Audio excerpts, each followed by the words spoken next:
The strongest people walk through life carrying storms inside them that no one ever sees. They wake up with doubt, pressure, and pain, just like everyone else, but they choose to move anyway. They carry responsibilities that others would collapse under, and still they show up with grace. Not because they don't feel, because they feel everything. They feel the weight of expectation, the sting of disappointment, the silence of loneliness, the ache of holding it all together. But they don't let those emotions define their direction. Strong, true. Strength lies in emotional depth, not emotional display. It's a quiet force that comes from within, often misunderstood in a world that celebrates loud expressions, quick reactions, and external validation. But those who carry the deepest strength are often the ones who say the least, not because they are empty, but because they are full of understanding, of control, of a calm that has been earned through pain, discipline, and the long road of self-awareness. Emotional depth means being present with your feelings without letting them rule you. It means allowing yourself to experience the full spectrum of human emotion, anger, fear, sadness, joy, love, without needing to make a scene or seek sympathy. It's the ability to sit with grief without letting it consume your light, to acknowledge fear but still take action, and to feel disappointment without becoming bitter. This kind of strength doesn't come overnight. It is forged through challenges, heartbreak, losses, and the quiet work of learning who you really are when no one is watching. Okay. In contrast, emotional display often stems from a need to be seen, to be validated, or to offload discomfort. There's nothing wrong with expressing feelings, but when expression becomes performance, or when reaction becomes a habit, it weakens your sense of power. The strongest people are not those who are loudest about what they feel, but those who can hold space for their emotions without needing to broadcast them. They know that the value of emotion is not in how dramatically it's shared, but in how wisely it's understood and managed.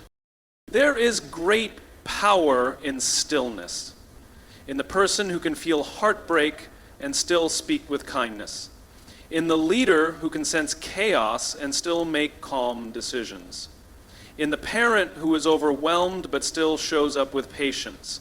These are examples of emotional depth in action.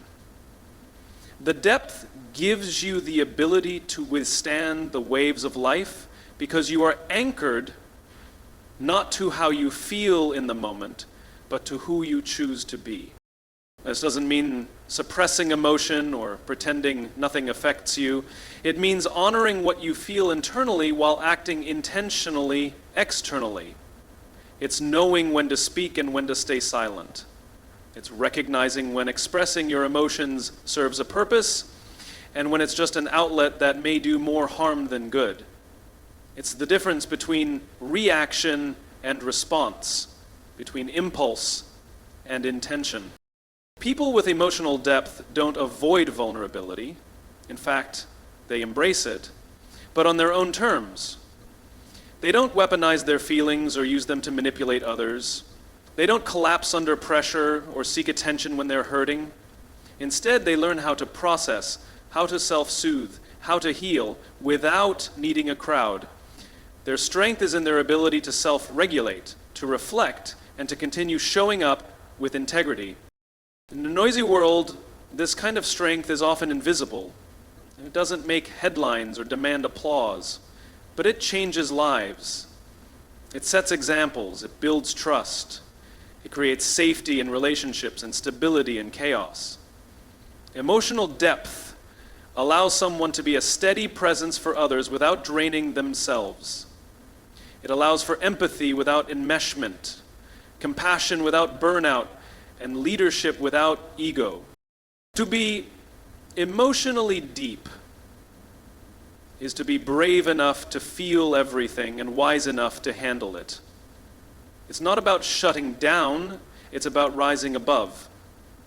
It's not about not caring, it's about caring so much that you protect your energy in order to serve it well. That is true strength. Not found in displays, but in depth. Silence is often misinterpreted as weakness, hesitation, or indifference. But in truth, silence is a powerful sign of discipline and self-mastery. It is the quiet confidence of someone who no longer feels the need to fill every moment with noise, defend every choice, or react to every challenge. It reflects a deep internal strength that comes from knowing when to speak, when to act, and when to simply be still. Choosing silence requires more control than most people realize. It takes strength to hold your tongue when provoked, to resist the urge to justify your decisions, or to walk away from chaos without needing to prove a point. This kind of restraint isn't born out of fear, but out of focus. When you are aligned with your values, your vision, and your purpose, you no longer waste energy trying to be understood by those who are committed to misunderstanding you. People who master silence are not passive, they are intentional. They understand that words carry weight, and not everything deserves a response. They know that silence in the right moment is more powerful than 1,000 perfectly crafted arguments. Because silence, when rooted in clarity and self-respect, speaks volumes. It says, I know who I am. I don't need to explain myself.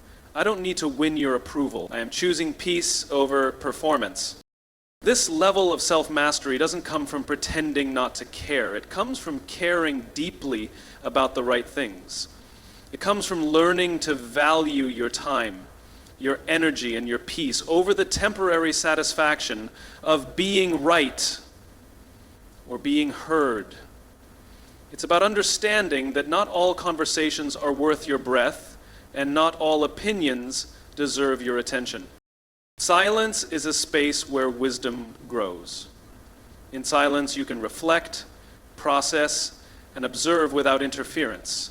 You can see people for who they really are, not just who they present themselves to be. You can discern intentions, assess situations, and make better decisions because you're not reacting, you're responding. Silence allows for thoughtfulness, and thoughtfulness leads to clarity. It also serves as a boundary. When you stop explaining yourself to people who are not ready to understand you, you draw a clear line between your inner world and their projections. You protect your mind from being cluttered with doubt or defensiveness. This boundary is not about shutting people out. It's about honoring yourself enough to know when to protect your energy and when to engage. In relationships, silence can be a mirror. It shows others how you manage yourself and invites them to reflect on how they respond to you. It can disarm conflict, shift power dynamics, and earn respect without force. Silence doesn't demand attention, it naturally commands it. It's the quiet presence in a room that makes people pause and pay closer attention. The practice of silence is a discipline. It's not something that happens by accident. It is a choice made over and over again, especially in moments when it would be easier to lash out, defend, or explain. It's the product of emotional intelligence, spiritual growth, and the decision to live with intentionality rather than reactivity. In a culture that often rewards loudness, quick responses, and oversharing, choosing silence is revolutionary. It's a declaration that your inner world is more important than external noise. It's the result of mastering yourself, of standing in your truth without needing applause. And it's a reminder that true power isn't in how much you say, it's in how little you need to. Resilience isn't built in the easy moments. It's not something you gain by reading motivational quotes or visualizing success from the comfort of stability. Resilience is forged in the hard places, when life knocks you down, shatters your plans, and strips you of what you thought you couldn't live without. It's born in the moments when everything falls apart and you're left with a choice to stay broken or to begin again. Rebuilding after breaking is the very process that makes a person strong, not just in appearance, but in spirit. When you break, whether emotionally, mentally, or physically, The world feels fragile and unfamiliar. The pieces of what once was no longer fit the same way. You might feel lost, exhausted, or even ashamed of your pain. But the act of rebuilding teaches you more about yourself than anything else ever could. You learn what really matters. You discover the values that can't be shaken. You see who shows up, and more importantly, who you become in the aftermath. Resilience is not about pretending you're fine. It's about being honest enough to admit when you're not, and courageous enough to rise anyway. It's the willingness to face the mess, to sit in the discomfort, and to start again without knowing exactly how things will turn out. There is a quiet bravery in getting up after life has leveled you. It's not loud or glamorous. Sometimes it doesn't even feel like progress. But every time you take one small step forward, you're reclaiming your power. The beauty of breaking is that it strips away illusion. It exposes what's real, what you truly believe, what you really want, and what parts of yourself are still unhealed. In this rawness, there's an invitation to build something better, not just externally, but internally. You begin to create a life that's not built on perfection, performance, or pretending, but on authenticity, grit, and intention. There's also a depth that forms through struggle. People who have broken and rebuilt carry a wisdom and compassion that can't be learned from comfort. They know how to sit with others in their pain without rushing to fix it. They know what it feels like to be overlooked, misunderstood, or underestimated, and they carry that awareness with grace rather than bitterness. Their resilience isn't just about surviving, it's about using what they've survived to grow, help, and lead. Rebuilding doesn't mean going back to who you were before. It means choosing to become someone even stronger, wiser, and more aligned with your truth. It means integrating the lessons, honoring the scars, and moving forward with more clarity and conviction. The pain doesn't disappear, but it transforms into purpose, and the parts of you that were once weak become the very foundation of your strength. This process can't be rushed. Healing takes time. Growth requires space, and resilience doesn't happen in a straight line. There will be setbacks, doubts, and days when you feel like giving up. But every time you decide not to, you reinforce your resilience. You prove to yourself that you're capable of enduring, adapting, and creating something meaningful from the rubble. In the end, resilience isn't about avoiding the break. It's about what you do after. It's in how you rise, how you rebuild, and how you choose to keep going, especially when no one's watching. That's where true strength is born, not in never falling, but in always getting back up. Selective vulnerability is often misunderstood in a world that pressures people to either be completely guarded or excessively open. But true strength lies in knowing when and how to be vulnerable, not out of weakness, but from wisdom. It takes discernment to share pieces of yourself with intention, to open up without losing your grounding, and to allow others to see your humanity without surrendering your power. Being selectively vulnerable means choosing authenticity without recklessness. It means understanding that your emotions, your struggles, and your stories are valuable and they're not owed to everyone. It's knowing that you can be honest about your journey while still protecting the most sacred parts of yourself. Strength doesn't come from pretending you don't feel. It comes from knowing how to navigate those feelings with purpose. In relationships, selective vulnerability creates real connection. People don't trust perfection, they trust realness. But realness doesn't mean oversharing. It means being present, speaking your truth when it matters, and offering others the chance to see the depth of your experience without making your pain your identity. It's the difference between connection and dependence. You're not looking for someone to fix you, you're allowing them to understand you. You're not exposing your soul for validation, you're expressing it to build trust. In leadership, selective vulnerability is powerful. Leaders who admit they don't have all the answers, who acknowledge their challenges, earn the respect of those around them. It humanizes them and builds rapport. But the strength lies in doing this with intention, not to unload, but to relate. Not to appear weak, but to demonstrate courage and transparency. People are drawn to those who are real, who lead with empathy, and who model resilience through their challenge. Selective vulnerability also protects your peace. When you learn that not everyone is capable of holding your truth with care, you begin to guard your emotional energy more wisely. You stop explaining your pain to those who only want to judge it. You stop proving your growth to those who are not ready to see it. You realize that your healing isn't a performance, it's a personal process, and not everyone deserves a front row seat to your becoming. This form of vulnerability is rooted in deep self-awareness. It means knowing your worth so fully that you no longer hand it out in pieces to be weighed or measured by others. You can say, "This hurt," without falling apart. You can say, "I'm still learning," without feeling inferior. And you can allow space for support without making someone else responsible for your sense of self. That balance between openness and self-possession is what creates emotional maturity. In a culture that often rewards loudness or radical transparency, selective vulnerability is an act of rebellion. It's choosing to be real without being raw for the sake of it. It's choosing discretion not because you're hiding, but because you're honoring your own boundaries.